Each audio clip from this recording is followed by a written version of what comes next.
ইরানের পক্ষে মার্কিন যুক্তরাষ্ট্রের এই একটা ঠেকানোর কোনো উপায় নেই। ইরান ছাড় দেবে না, ন্যূনতম নমনীয় অবস্থা দেখা যাচ্ছে না।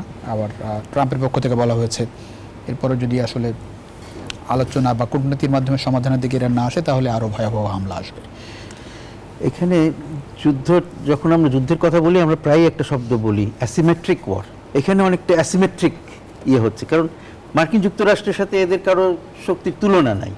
যদিও মার্কিন যুক্তরাষ্ট্রের বাইরে থেকে আসতে হয়, মার্কিন যুক্তরাষ্ট্রের সাথে তার পেটুয়া বাহিনী ইসরায়েল আছে, সুতরাং তাদের সাথে ইরানের যদি আমি সামরিক শক্তির একটা একটা করে জিনিস ধরে বিচার করি তাহলে হয়তো ইরান ঠিক অত শক্তিধর নয়। কিন্তু ইরানের একটা জিনিস আছে, সেটা কি ডেপথ, বিশাল বড় দেশ এবং অনেক লোক, আর তাদের মধ্যে মনোবল। তো তারা সহজে যে হাল ছেড়ে দেবে না এটা বোঝা যায়, কিন্তু যুদ্ধটা কোন মাত্রায় হবে সেটা, কারণ আজকে যেমন মার্কিন যুক্তরাষ্ট্র আক্রমণ করেছে তাদের বিভিন্ন সেগুলোর কি উত্তর ইরান দিতে পারে সেগুলো আমরা হয়তো দেখতে চেষ্টা করব।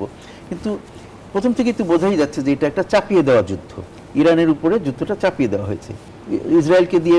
ইসরায়েল অনেকদিন ধরেই চাচ্ছিল যে ইরানে কিছু মারধর করবে, তারা তাদের বিভিন্ন রকম অস্ত্রশস্ত্র আছে সেগুলো পরীক্ষা টরীক্ষাও করবে, আর ইরানের যে যতটুকু প্রস্তুতি আছে পারমাণবিক শক্তির ক্ষেত্রে সেগুলোকে ধ্বংস করে দেওয়া, এইগুলো তাদের অনেক দিনের চিন্তা, এবং মার্কিন যুক্তরাষ্ট্র সেই চিন্তার সাথে মোটামুটি একমত। তারা বিভিন্ন সময় এই মার্কিন যুক্তরাষ্ট্রের নেতৃত্বে পৃথিবীর বড় বড় দেশ মিলে ইরানের সাথে একটা চুক্তি করেছিল, 6 দেশের একটা চুক্তি ছিল। সেই চুক্তিটা ইরান কিন্তু অক্ষরে অক্ষরে মেনে চলেছে, কিন্তু মার্কিন যুক্তরাষ্ট্র সেখান থেকে পিছু হটেছে, সেখান থেকে সরে দিয়ে আবার তার উপরে আরও বেশি শর্ত চাপিয়ে দেওয়ার চেষ্টা করেছে।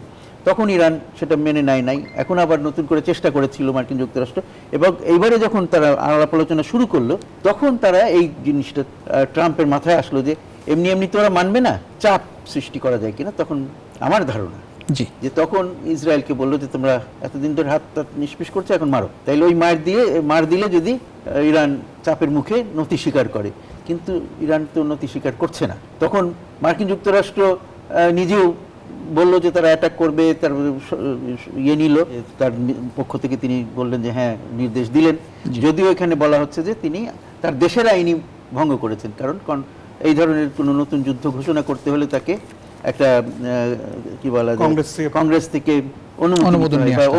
সম্মতি নিতে হয় তাদের, তো সেটা তিনি নেন নাই।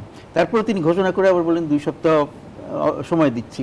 কিন্তু এটা আমি অবশ্য কখনোই, অনেকেই মনে করছেন যে 2 সপ্তাহ মানে 2 সপ্তাহ, আমি কখনোই সেটা মনে করি নাই। 2 দিনের মাথায় এরকম এটা যে কোনো সময় তার সে করে রাখছে, এটাকে একটা কৌশল যে 2 সপ্তাহ বলার পরে একটা ধোঁয়াশা তৈরি করা, এবং কিন্তু সেটা না করলেও কিছু আসে যায় না। ইরানের পক্ষে মার্কিন যুক্তরাষ্ট্রের এই একটা ঠেকানোর কোনো উপায় নেই, কিন্তু যেটা হলো যে তারা প্রতি উত্তর দিতে পারে কিনা, কি রকমের প্রতি উত্তর দিবে সেইগুলো হলো বড় প্রশ্ন। তারা ঠিক ওরা যেভাবে দিচ্ছে সেটা তো দিতে পারবে না, কিন্তু ইরানের এখানে অনেক সমর্থক আছে, দেশগুলো নয় কিন্তু মানুষ, যারা দরকার হলে মোবিলাইজড হতে পারে। তাদের অনেক সমর্থক আছে লেবাননে, সিরিয়ায়, ইরাকে, তারপরে হুথিরা আছে। তো তাদেরকে তো এখনো এই যুদ্ধে তো এখনো তাদেরকে ওইভাবে ব্যবহার করা হয় নাই, তাদেরকে যে ব্যবহার করা হবে না এটা আমরা কিভাবে বলি। সুতরাং সেইগুলো সম্ভাবনা আছে, তাতে যুদ্ধ কিন্তু অন্য মাত্রায় চলে যেতে পারে।